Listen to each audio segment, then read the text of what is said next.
जानवर इतने भारी भारी हो जाते हैं, ओवरवेट चला नहीं जा रहा होता जी। ये बताएं कि इसका राज क्या है, ये राज आज खोल दें आप। इसके राज वैसे तो काफ़ी सारे हैं, जिनमें से कुछ है कि जानवर को उसकी कैपेसिटी से ज़्यादा फैट दिया जाता है डाइट में, इम्यूनिटी को बूस्टअप किया जाता है, उसके अलावा एस्टेरॉइड यूज़ किए जाते हैं, सोमोट्रेट्रोपिन लाइक और भी काफ़ी सारी चीज़ें हैं वो दी जाती हैं। उससे क्या होता है, जानवर ज़्यादा खाता है, उसकी डाइजेशन तेज़ हो जाती है, तो उससे उसका गोश्त और वज़न इंक्रीज़ हो जाता है, लेकिन उसके साइड इफ़ेक्ट भी बहुत ज़्यादा होते हैं।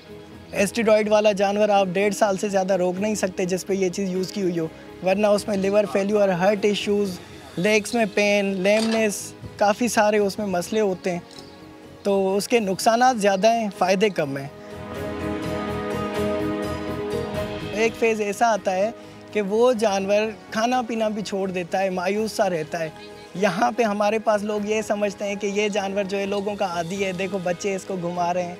तो उसमें मतलब जानवर को एक एनवायरनमेंट जो उसको चाहिए होता है वो नहीं मिलता, और जानवर किसी भी चीज़ में इंटरेस्ट नहीं लेता। बेसिक नीड होती है, कैल्शियम हो गया, मैग्नीशियम हो गया, फास्फोरस हो गया, क्योंकि देखें जानवर का जो स्ट्रक्चर है, जो उसकी बोन्स है, उसको उस वेट को उठाना है, सपोर्ट उस चीज़ ने करनी है। तो इसी मेन चीज़ को अवॉइड किया जाता है हमेशा से। तो बोन्स जानवर की वीक होती हैं, जानवर गाड़ी से अनलोड हो रहा है, अनलोडिंग होते हुए वो जो थोड़ी सी भी चोट बर्दाश्त नहीं कर सकता, वहाँ पे स्वेलिंग हो जाती है, नीज जॉइंट पे उनको चोट लग जाती है, फिर वो जानवर उठ बैठ भी नहीं पाता, क्योंकि इतना ज़्यादा वेट होता है। अगर एक जानवर का 500 किलो वेट है तो उसका जो 50% होता है वो उसकी पिछली टांगों ने उठाना है। तो पिछली टांगें उसकी स्ट्रॉन्ग है ही नहीं, कहाँ से उठाएगा वो वेट।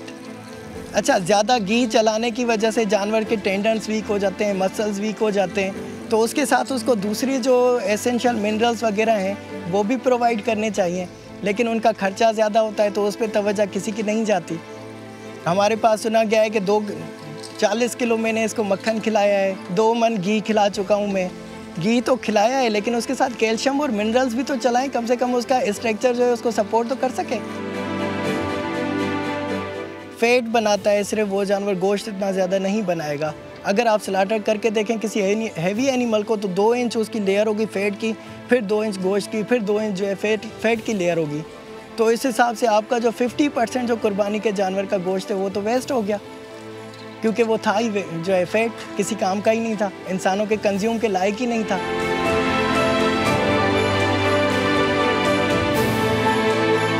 उसका लिवर सही नहीं निकलेगा, हार्ट के इश्यूज़ होते हैं उस जानवर को, और आए दिन किसी ना किसी बीमारी में इम्यूनिटी उस जानवर की इतनी ज़्यादा लो हो जाती है कि मतलब उस जानवर से ना तो सर्दी बर्दाश्त होती है, ना गर्मी बर्दाश्त होती है। ब्रॉयलर चिकन्स की तरह उनको जो है कंट्रोल्ड एनवायरनमेंट प्रोवाइड करना पड़ता है। इसका स्टमक इतना ज़्यादा बड़ा हो जाता है कि वो लंग्स को जाके पुश करता है, तो जानवर सांस नहीं ले पाता, जिसकी वजह से उसके लंग्स फट जाते हैं काफ़ी दफ़ा,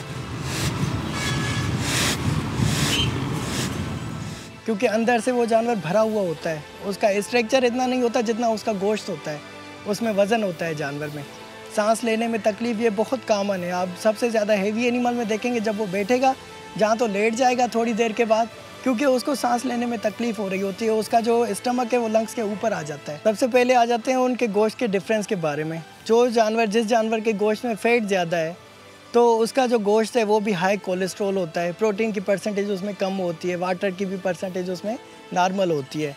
और जो हेल्दी होता है, हेल्दी जानवर का जो गोश्त होता है उसमें प्रोटीन लेवल भी ज़्यादा होती है, और वो जो है प्रॉपरली हाइजीन है ह्यूमन कंज्यूम के लिए, उसके कोई साइड इफ़ेक्ट नहीं होते। एक्स्ट्रा कोलेस्ट्रॉल वाला जो फैट है वो तो आपको पता है उसके क्या क्या नुकसान होंगे, सबको पता है। आइडियल वेट होता है जानवर का वो ज़्यादा से ज़्यादा 6 मन गोश्त हो। उससे अगर हैवी एनिमल है आपके पास तो उसमें फ़ैट की लेवल नॉर्मली जो है ना नेचुरली ज़्यादा होगी, क्योंकि एक एज होती है, लिमिट होती है। 4 दांत होने तक जानवर गोश्त प्रोड्यूस करता है, उसके बाद वो मेच्योरिटी एज पे आ जाता है। जब उसकी ब्रीड की पोटेंशियल ख़त्म हो जाती है तो वो लाजमी फ़ैट लेवल गेन करना शुरू कर देता है।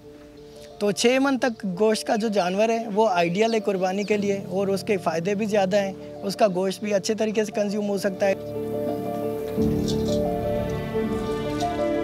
जानवर अपनी कुदरती खूबसूरती में ज़्यादा अच्छा लगता है, लेकिन मुआशरे में नमूदो नुमाइश का कल्चर इस कदर फ़रोग़ पा चुका है कि उसकी इज़्ज़त से कुर्बानी के जानवर भी महफूज नहीं रहे।